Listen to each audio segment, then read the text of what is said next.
Hello, Regenerative Renegades. Thank you for coming back, joining us again. I am excited about today's conversation.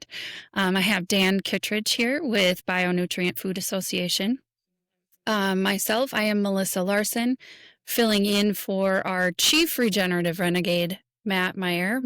He let me use the mic today to enjoy a conversation with Dan. Dan Kittredge is the founder and executive director of BioNutrient Food Association and has been teaching his concepts and practices as an organic farmer across the world. I think we'll hear a few stories of world travels. There's been quite a few recently. 2010, he founded the BioNutrient Food Association with a singular, simplistic vision of increasing quality in the food supply. Love that. This resonating message has filled workshops and speaking engagements with farmers and consumers alike, hungry for answers. I think we'll talk a little bit about hidden hunger today, right, Dan? I hope so. A born leader in this field, Dan has solidified himself as an expert in the world of nutrient density and biological or regenerative agriculture. Through this mission, the BioNutrient Institute was launched to demonstrate the connections between nutrient density and soil, plant, and human health. All things that are incredibly important and a huge passion of mine personally, which is why I'm honored to be here with Dan today. So, what do you have to add to that? Can you share a little bit about your background? What led you into this work? What inspired you? How'd you get here? Uh, which version do you want? The The good one. Give us The the good good one. The unapologetic, real Dan Kittredge. Okay.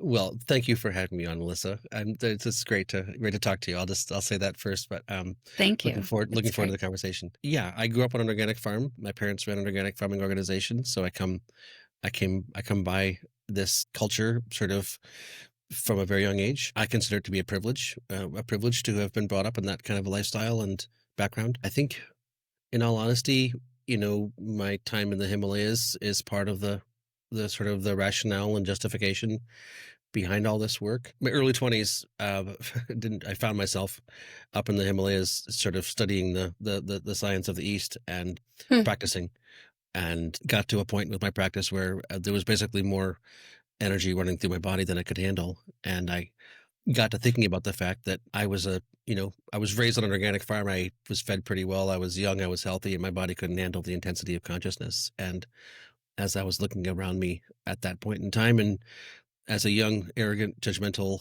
know-it-all person saying, look, everybody else is stupid and ignorant and doesn't know any better. And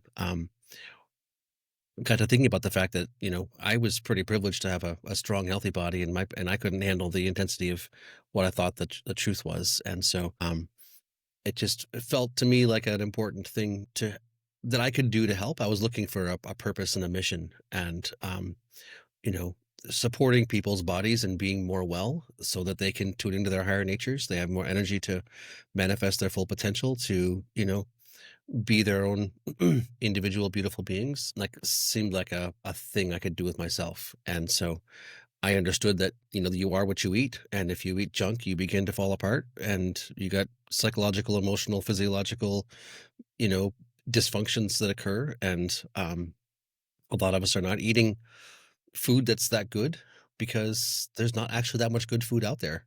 And Hmm. it's maybe even been happening for a couple of generations, and we're kind of born into this, and we don't really have a lot of good solutions out there. So if I could figure out a way to help make the ambient level of food better for everyone, that could be a way to help make the world a better place. And why were you in the Himalayas?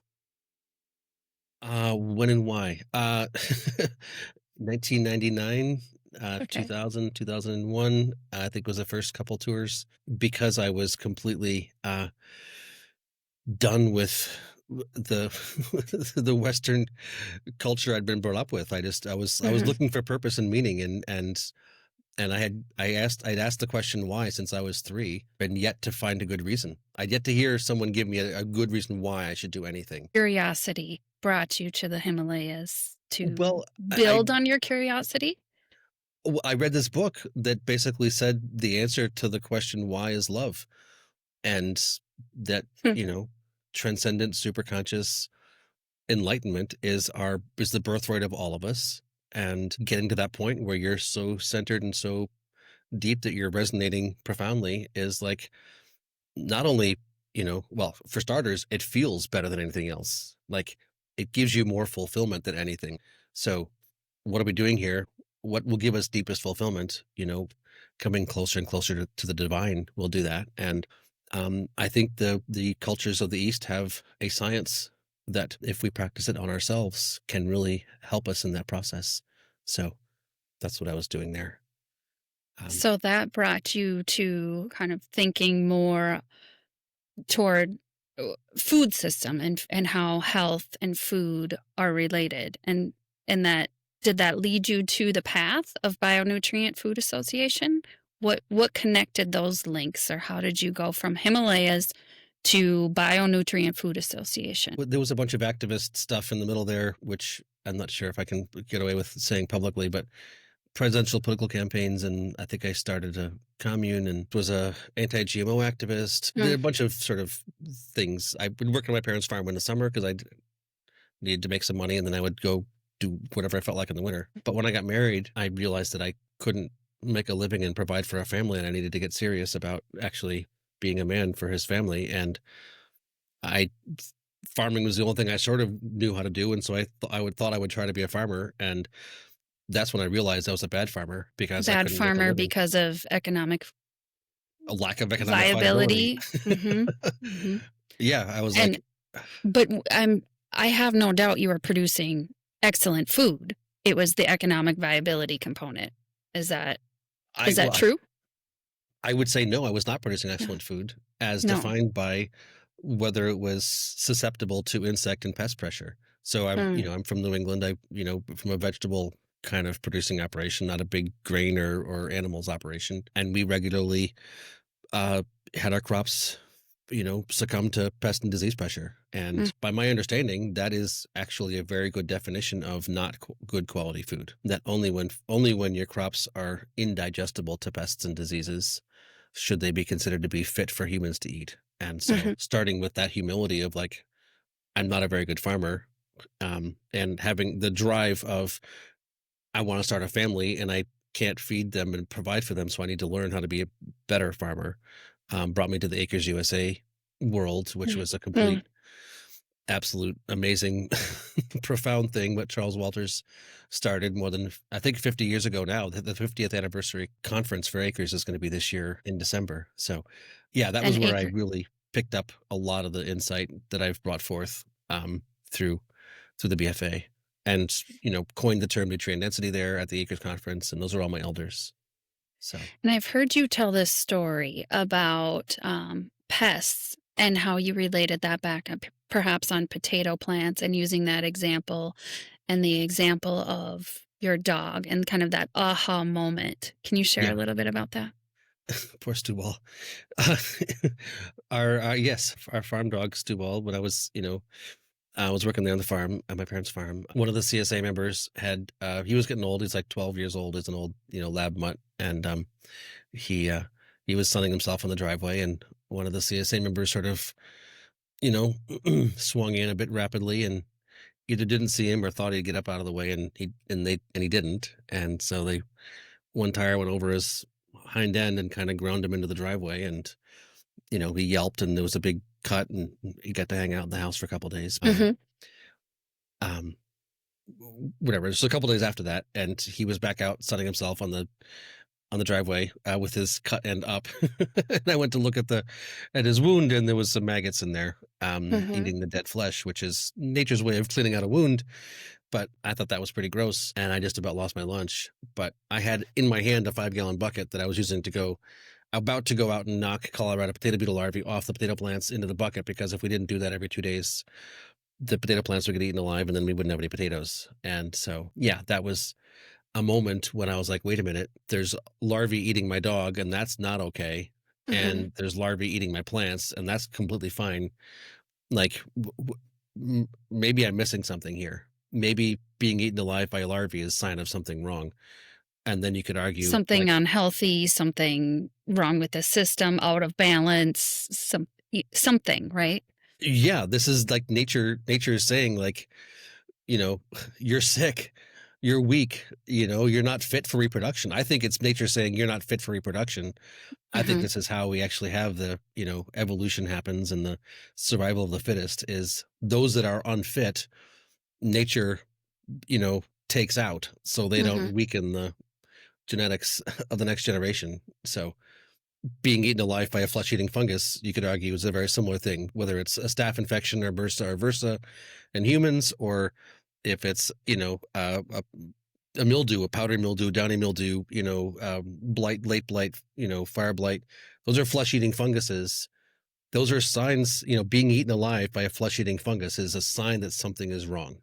Hmm. And I had been brought up with my organic orthodoxy. We're better because we're organic, and when that And came in yet you conflict, were still experiencing an overabundance of pests on your potato plants. So something was out of balance in that moment, right? Is that kind of so the, so our plants weren't healthy, even though I yeah. knew I was a better person because I was organic.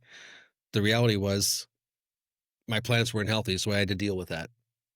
And so And that beyond organic, what is that to you? What happened next, or what is that realization of how we can get beyond that and balance out the system? So your biological systems, or your biological agriculture approach and what you teach, how do you incorporate that?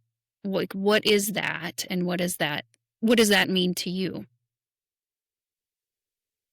well, I mean, again, I got all this basically from the Acres community, and there's a Hmm. lot of people now, John Kempf and David Knaus, and there's a lot of people in the ecosystem that people are like, oh wow, you know a lot. It's like, really, just so everybody's clear, we all learned it from the same people who put it all together. So we're just repeating what our elders taught us. Effectively, plants were evolved by microbes to feed them. And so if you don't understand the foundational dynamic of how a plant evolved to be, um, then you can't support it in being healthy. And um, so there's some really simple things that must be present for the microbes at the bottom of the food chain in the soil to be healthy. They must have air to breathe. So if your soil's too tight, they die and system function is bad. They must have water to drink. So if your soil's too dry, they die and and bad things happen. They must have food to eat. So if you've got no soil cover, or low Brix readings, then they die and bad things happen. So there's the microbes themselves must be there. You have to have some basic minerals like copper and zinc and calcium and molybdenum and cobalt, that are necessary for biological systems functioning.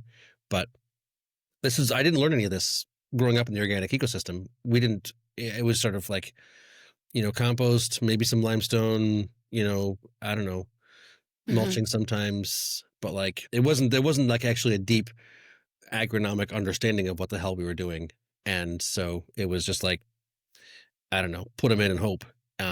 And so, yeah. So when I started to understand how plants evolved to grow, and then how you could Hmm. identify limiting factors and address them, and started changing that on my farm, all of a sudden the pests were gone, the diseases were gone, the yields were up, the cost of production was down, and I was making good money working part-time farming. And that's when I started teaching courses, was when I was like, oh my God, there's something really important here that I've never heard anybody talk about. And I feel like needs to be talked about, even though I don't quite understand it. What is that? How did you get to the concept of nutrient density? Well, nutrient is a little bit different. And that was part of the conversation again at Acres Hmm. was, I don't know, 2007, 2008 or so. And it was, they were talking about bricks, of like this refractometer thing. And you can squish a leaf and get a Brix reading, and that'll tell you like whether your plant will succumb or not. And I'm like, what?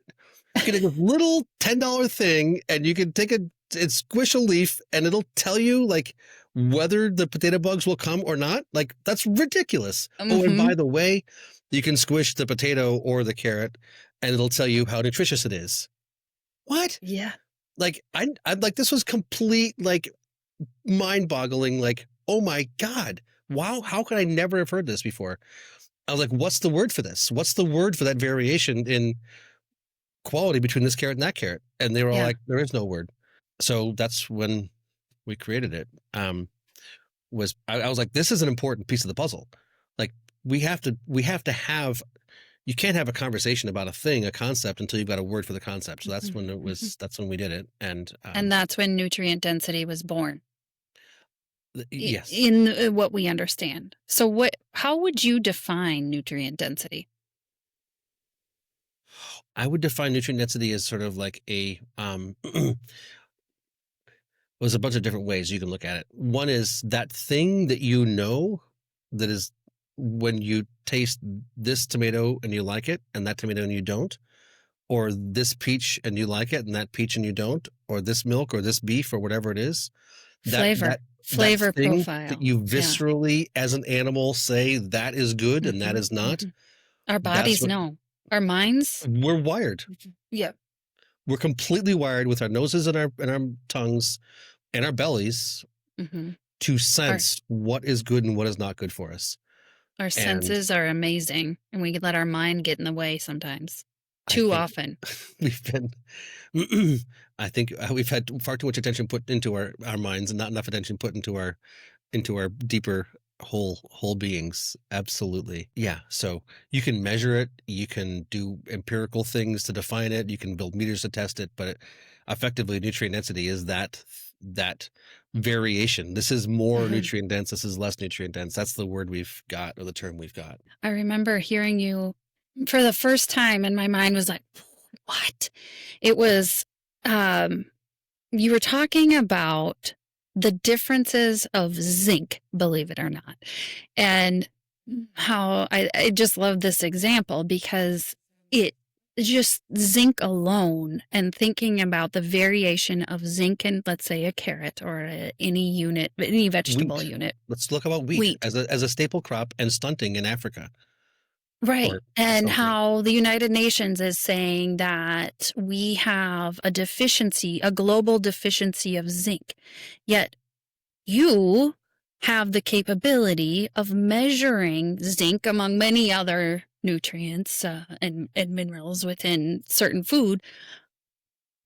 So we have the information. We have the information available to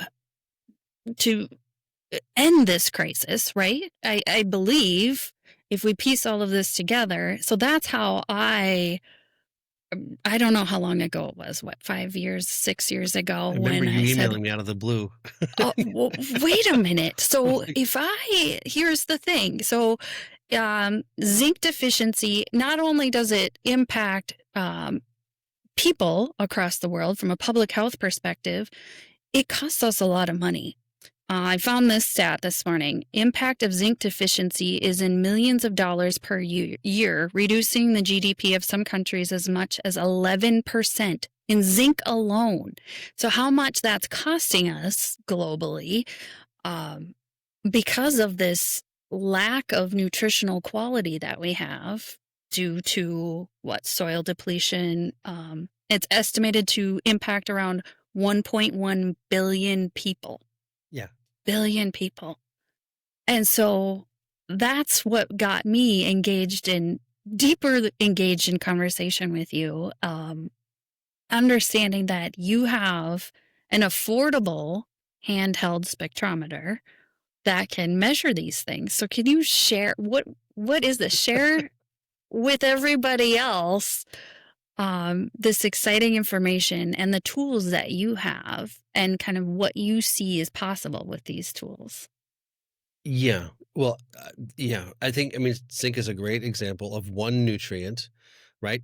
Just one. Yeah, There's a whole there's bunch of them out there that, and many of like, them we don't even know what's in our food, right? w But we'll get to that. we can just talk about the ones that we've heard of and know Mhm. about, Mhm. and look at the levels at which they you'd like them to be in our bodies and the levels at which they are in our bodies and the connection to all these issues in our health, our hormones, our emotions, our physiology, chronic disease. Like you just run the gamut, and nutritional deficiencies are foundational in our breakdown, our dysfunction, just like they are in our plants. When our plants don't have what they need, they're susceptible to infestation. Nature says you're not healthy, you should get taken out. And that's what's happening to us is we're not healthy. And so nature's taking us out. And it's not a lack of pharmaceuticals, right? It's not a deficiency of pharmaceuticals. We are not able to build our bodies out of what they need because it's not on the shelf.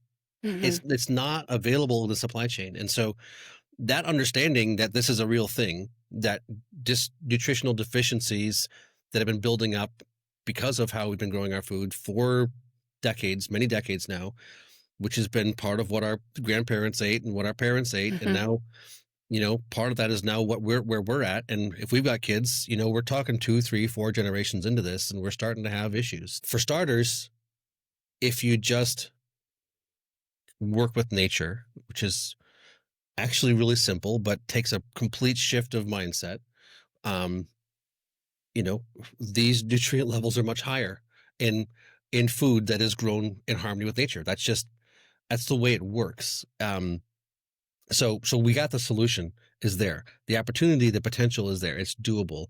The question is, how do we get there? And this is where the meter comes in that you're talking Hmm. about. And Hmm. yeah, we had this idea basically that, um, wouldn't it be cool if when you go buy food, you could flash a light. If you got 3 different apples to choose from, or 3, I don't know, kinds of peaches you're looking at, or whatever it is, beef selections.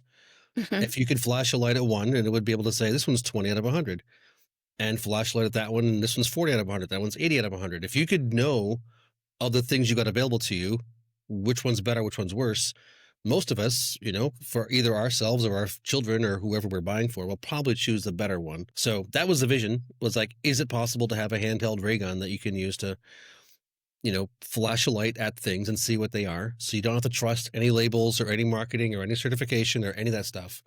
Um, This is real time nutrient density data that yeah. we can have at our fingertips. And so, what type of information does it output? If I So were to go to the store, what would I see? so we went through this process. Like, so we started the organization in 2010, and for the Hmm. first number of years it was just research. Sorry, it was just education, just like courses and conferences and like working with farmers to have them help them do a better job. But then we started the research in 2017, and we had a couple questions. How big is the variation in nutrient levels? Like, what causes it? And is it possible to build a handheld consumer priced ray gun?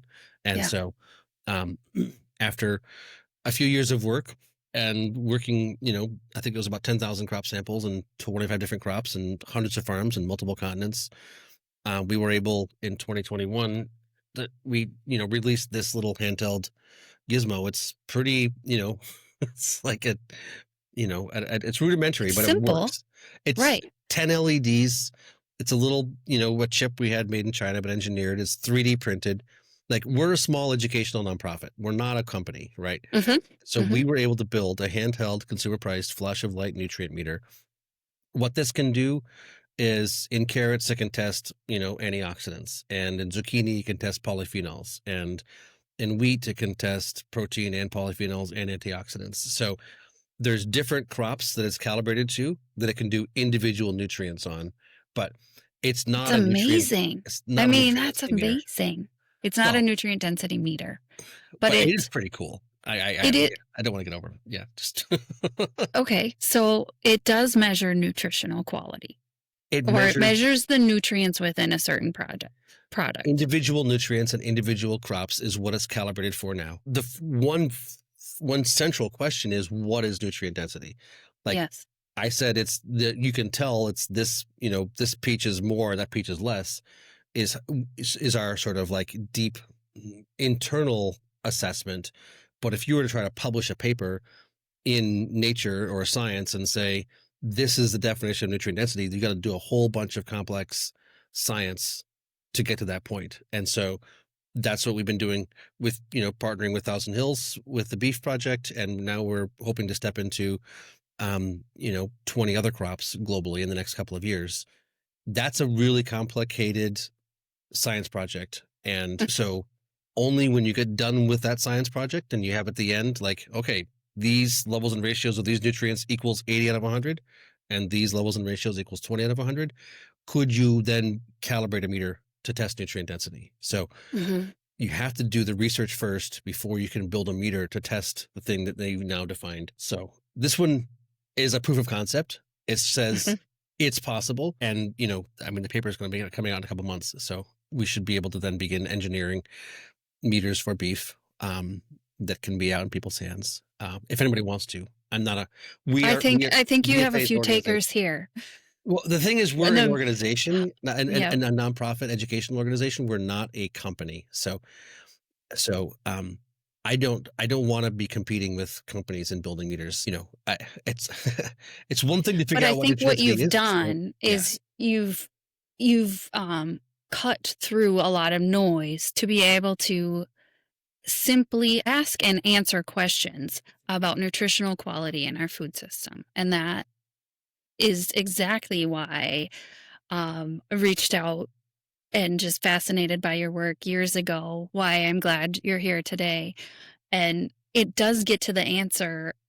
It addresses the concept of hidden hunger because yeah, what you're doing then, and Dr. Stefan Van Vliet was on recently and talking about hidden hunger and okay, how food can appear to be nutritious, but yet it's empty of or void of nutrients and quality, whereas other foods are rich.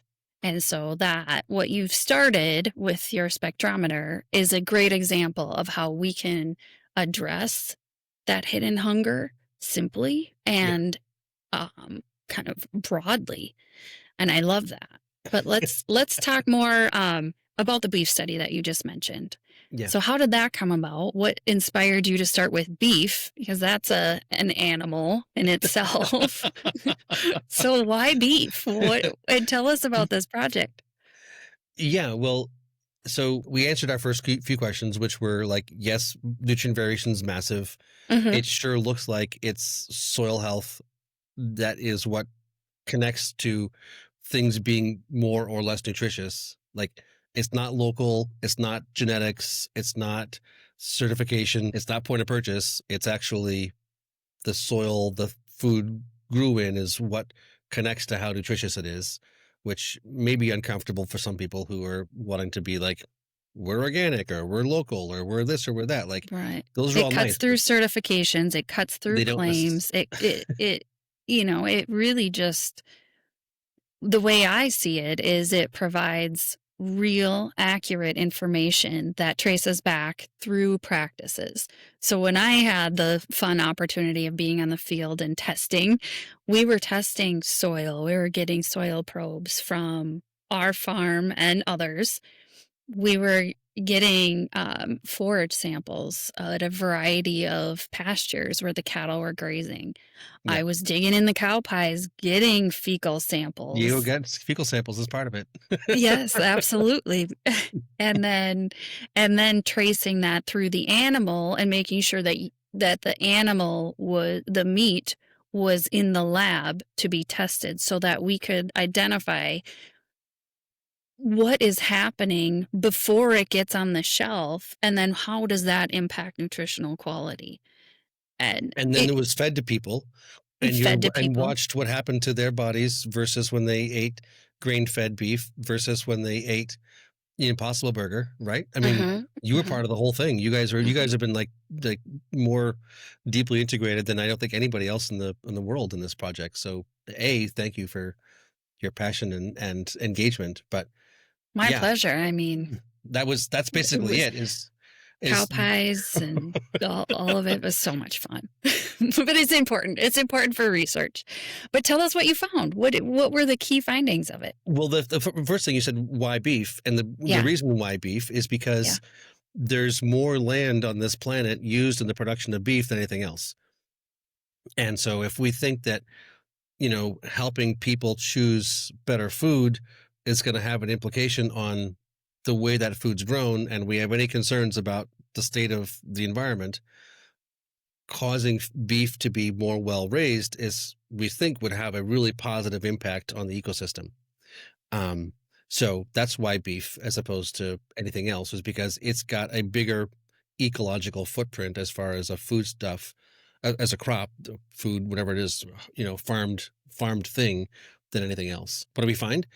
We found that diversity is king.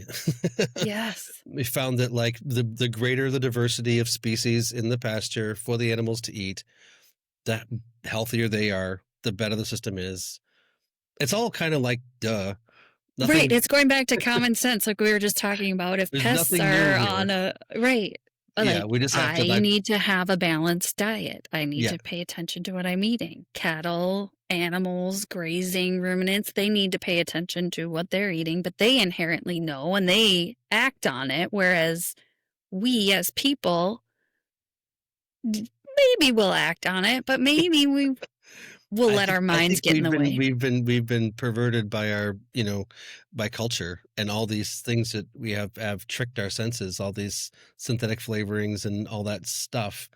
When kids experience that when they're young and they don't experience real flavor, then their synapses begin to fire aligned with that. I mean, because they never got the chance to actually be exposed to real food and have that be what they tune to. Judging. Physiologically trained to Yeah, that early childhood have. development Mhm, phase of life, like mhm. what you normalize to is what you normalize to, and that's what's happened. But yeah, the cows obviously, are generally outside eating, and they don't have access to too much candy, and so one day they're like, "Hey, I'm feeling like I need some more borage," and like, boy, I need some clover today because that's what their body's saying. I have a desire for that flavor, and Mhm. if they have access to that diversity of plants, then they can keep themselves balanced, and then their meat is more nutritious for us, and they are healthier. And obviously, when you've got that diversity in the ecosystem of the plants, that optimizes soil health and carbon sequestration and everything else. So,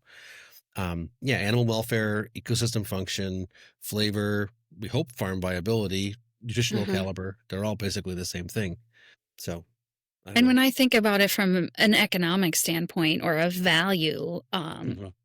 at a consumer level, consumers who are eating or eaters who consume more nutrient dense foods don't have to buy as much. You don't have to eat as much. There is value in that package if you pay attention to one, if you have access to the information of, say, the beef study as an example, or other crops that you might be studying, that's great and that's information, but it's also pay attention to what our bodies are telling us and our senses are telling us.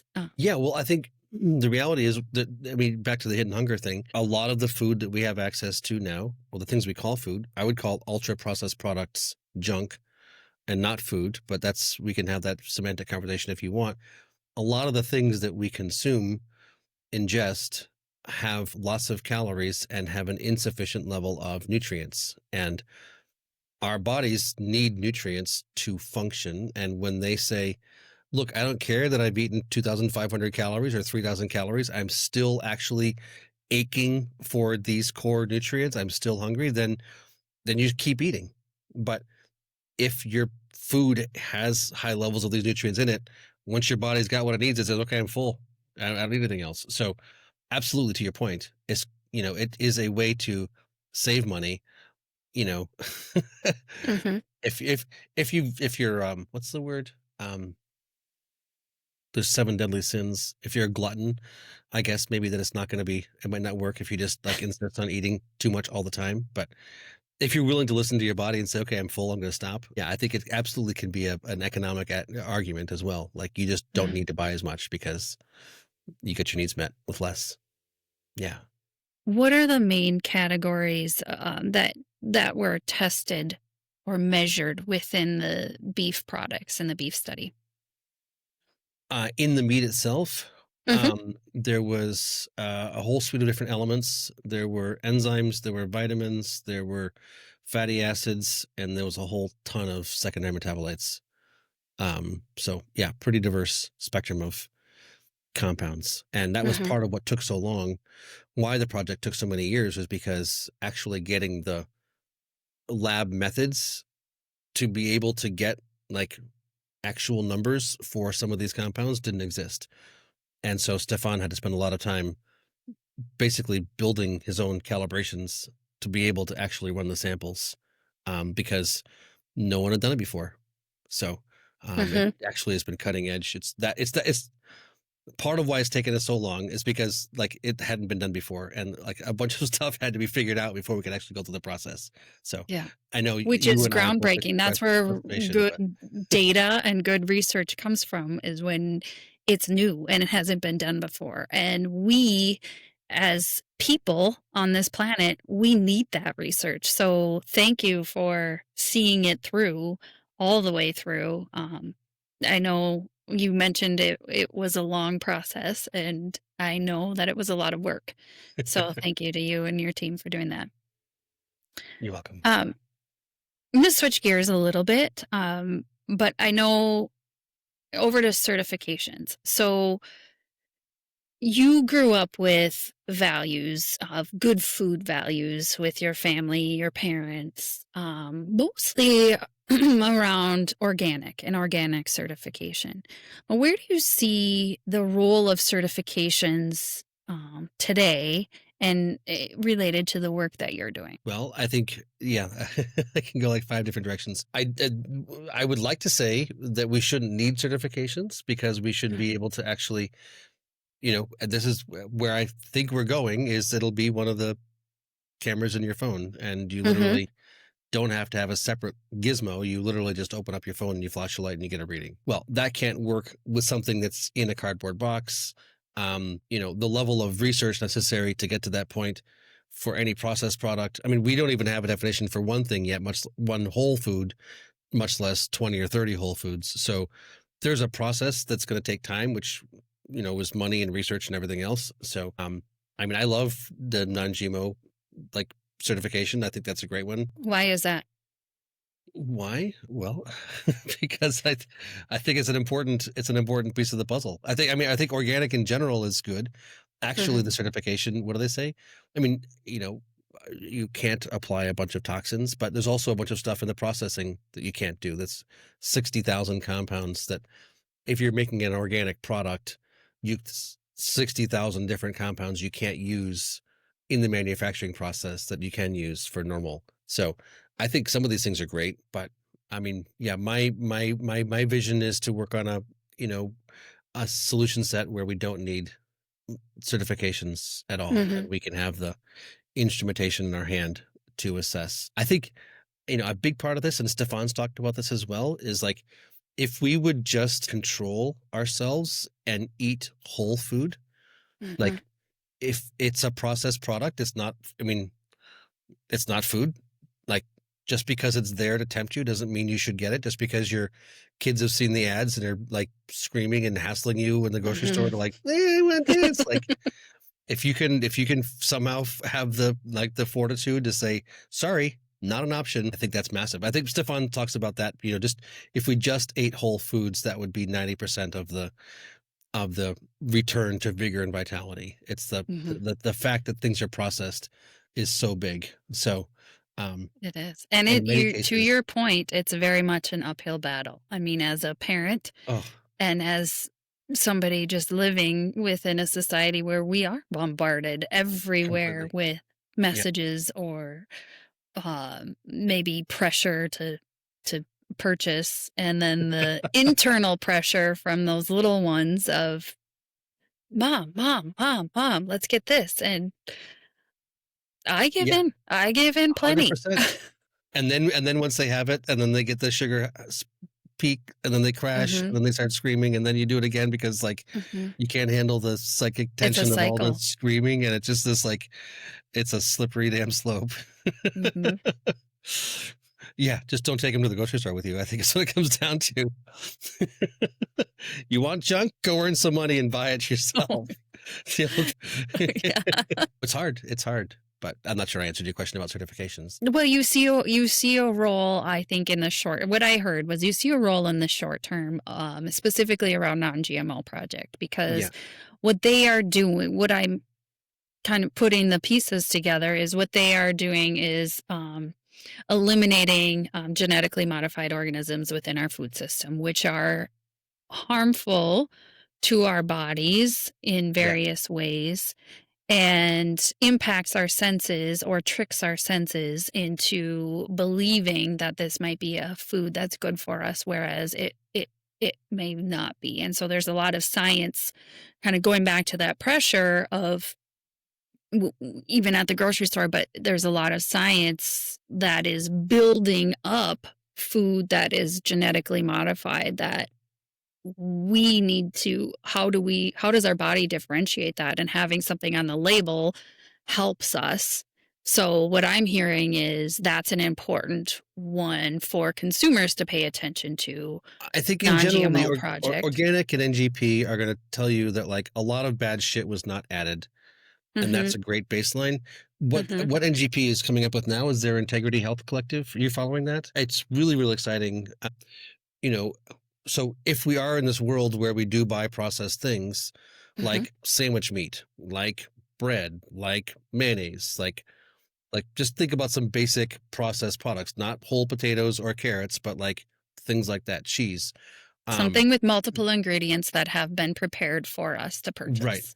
Mhm. Like what they're putting together with their, as I understand it, with their Integrity Health Collective protocol, which is an evolving process. They're sort of working it out right now with some of these companies. Is like a holistic, thoughtful. I don't know how to say it. It's like if you were gonna buy bread, is this the bread you'd want to buy? Is if you were gonna like in the olden days, we had I don't know, bologna and pastrami and salami and all that kind of stuff, and it wasn't bad for you, right? I mean, the Native Mhm. Americans had pemmican, right? So you So can, processing of foods or preserving of foods isn't a new thing. and It's it's just not the inherently bad. ingredients that are added that And how it's are processed. contributing. Are Mhm. you taking a whole grain and grinding it and then lacto fermenting it to make a sourdough bread? Or are you taking all the bran off to this, making this white flour and then putting some chemical agent, which is going to cause it to expand rapidly and having white bread, right? I mean, like, Mhm. so it's not bread's good, bread's bad. It's how is it made?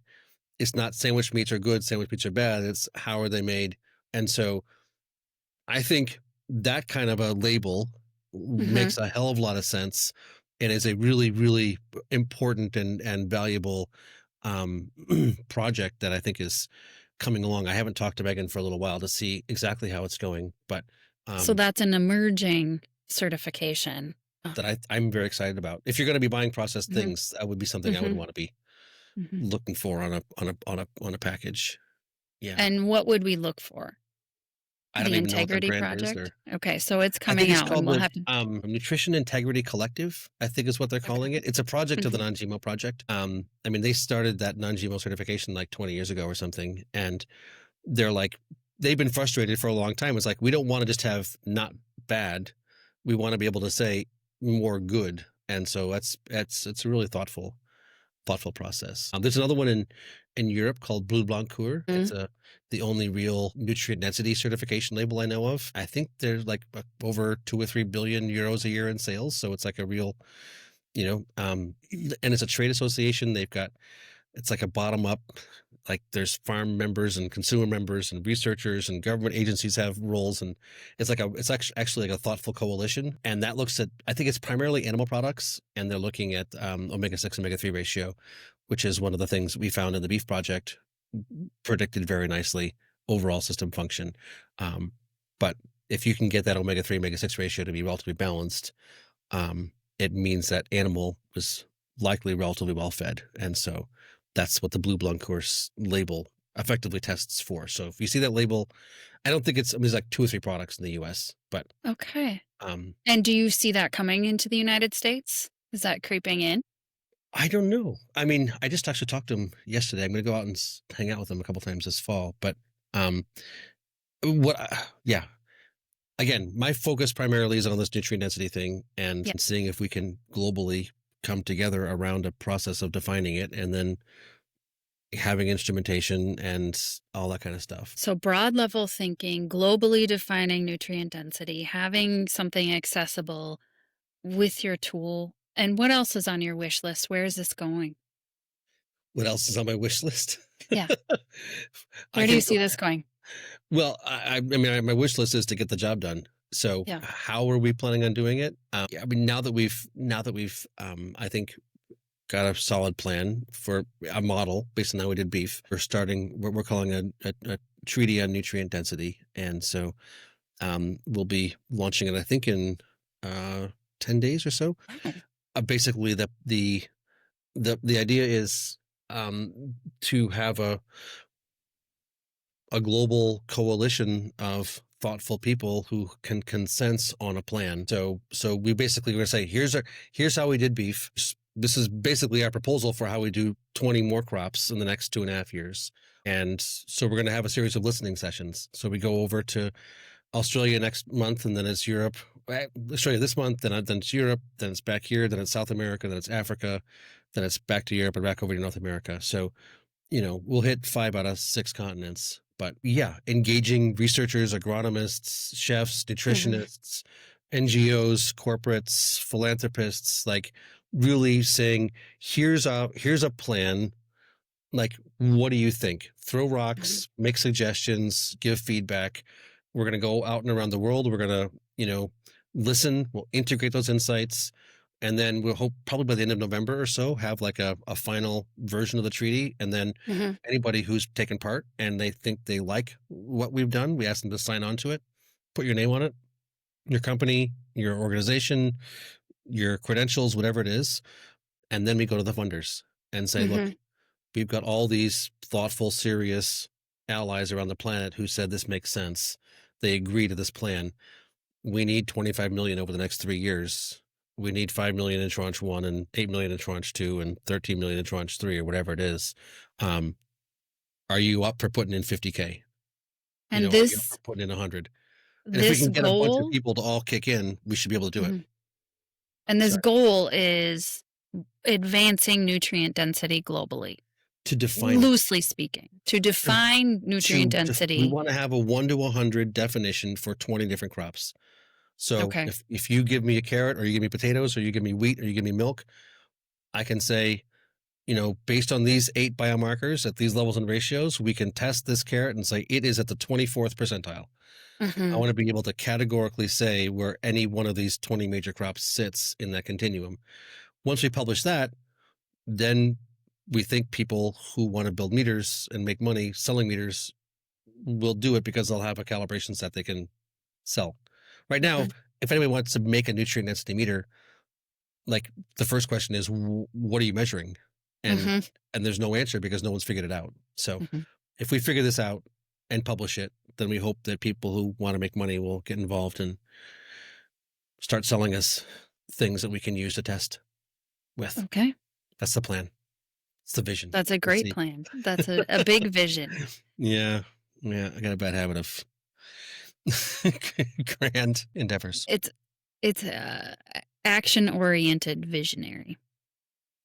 That's how I describe you. I think if we pull it off, I think we really can completely disrupt agriculture. I think we can align the Mhm. economics to really systemically heal ecosystems and reverse chronic disease and maybe suck the life force out of agribusiness. Maybe pharmaceutical industry. I think a lot of things could change if we could just do this one thing. So that's why I keep doing it. Is that what gives you hope? It gives me tons of excitement. Yeah. Every single day, I've got so many amazing people from on the planet that are engaging. It's completely overwhelming. The level of inbound, the level of like the caliber of people that we're engaging with is just, oh, it's exhilarating. And these people, so are you gathering these people for I hear you're having a conference, the soil Soil Nutrition conference. Conference. Tell us about that and who's involved. That started this past Tuesday. Hmm. It's a 12-week series, so it goes on till just about Thanksgiving. And this year's theme is renaturing ourselves. So I feel like we're going a little bit off the deep end here in like more holistic system. Like, let's look at our whole beings and our whole, the nuances of the culture we're living in. And like, so the opening session on Tuesday was about economics and like, what is money? Like, how about property ownership? Where did that come from? How does this work? What is credit? Like what are these structures of economics that we're all living in this and we don't understand it? And it's like, actually sucking our life forces to a large degree, and how can we begin to, disengage and find healthy boundaries? I think on this coming Tuesday we're going to be talking about the mitochondrial DNA and the, the vagus nerve, and like when you are like worn down, like from life, from bad nutrition, from working too hard, from your parents or whatever it is, like you literally don't have energy in your body to follow through. Like you may mean well, you may want to do the right thing, but physiologically, you just don't have the capacity to take the actions to make your life different. A lot of people are at that level of just like completely burned out. And how does that work? How do you reverse that? How about the practical skills? Some people might say, like, I would love to have a little simple life on a piece of land, but I have no practical skills. I can't conceive of that. There's no way for me to get off the, the highway of being a wage slave to get to the point of a simple life. What are our pathways? So, like, sort of unpacking all these things, we're looking at not just the first 2 weeks out of 12 weeks, seed and seed quality, and but seed as in like our children and our vigor and vitality and their vigor and vitality, and in early childhood development, and what are the environmental conditions that we put our children into, and how does that affect them for the rest of their lives? There's so many deep things about culture that are like, it's like we're trapped and we're heading down the, the toilet bowl swirling. What's going down? Is there some way out? And so first thing is to just like actually have real conversations about serious stuff, and see what thoughts get stimulated, and anyway, so I'm having great fun. I get to Good. basically, all the coolest people I've met, I get to say, hey, do you want to come and like hang out with me for 2 hours, and we'll talk about this amazing thing that you are and that you do, and blow people's minds. And So that's that's why you're happening. here today. That's why you're here.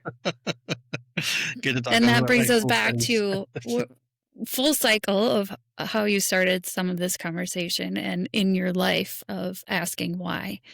Why? You were asking the question of why is our system, what's wrong with our system? How can we nourish ourselves and you and pay attention to nature and nourish nature, including ourselves through Yeah. Himalayas, and that's your journey, and that's where you are.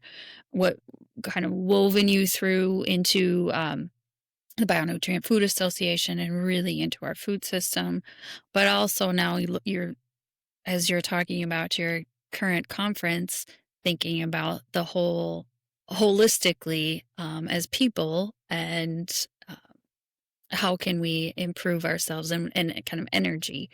So you're harnessing that energy into doing great things. And How thank can you. how Thank you can for we how can we each be more well, based on the lives we're living right now, and like the Mhm. circumstances we're in?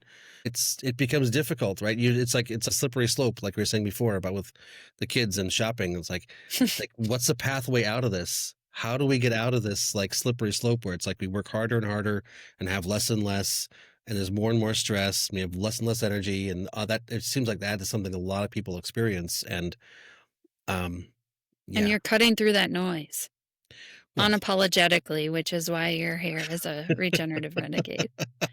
I am a renegade. I guess regenerative. I'll take regenerative renegade. Yeah, I'll You take that. I'll wear that hat. Yeah, 100%. life building.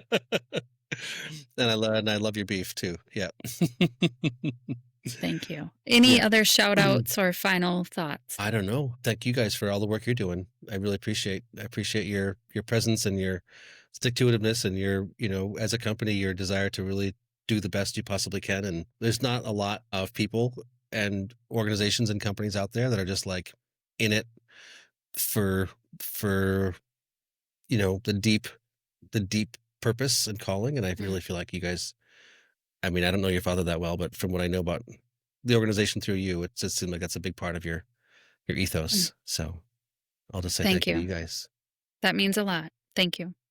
And I encourage people to check out BioNutrient Food Association online. I know that there's other resources out there just as simple as a garden kit, but it can help build life and nourish life. And that's an important piece of Oh, improving ourselves. I'll tell you about this one little new project we've got here. Um, Please. so we talked about the refractometer, Yes. and people know this is a Brix refractometer. It's a very simple, inexpensive thing. It's been around for 195 years or something. I'm familiar. I use that for honey. Right now is honey harvest season, so I'm Nice. checking the moisture content of honey. You should be checking your pastures before you're moving your cows and seeing how good they actually are. It's a great way to test. But so we're launching what we're calling a Brixit campaign. And this again is coming out again this fall. So we're basically branding a refractometer. We've got a little just here's the case, and then there's like a some branding, and then here's the little chart, um, and here's the press, so and we're building an app. There's a little Brixit coin you can get. You stick it in the press, and it's sort of like gamifying it. But the idea is that right now people can take a refractometer, and when they bring home their shopping, test it, and Hmm. then upload, like what the crop was, where you bought it, what the brand was, what the date was, and if we begin to citizen science, like survey the supply chain with a simple refractometer and begin to see actually this brand is always better.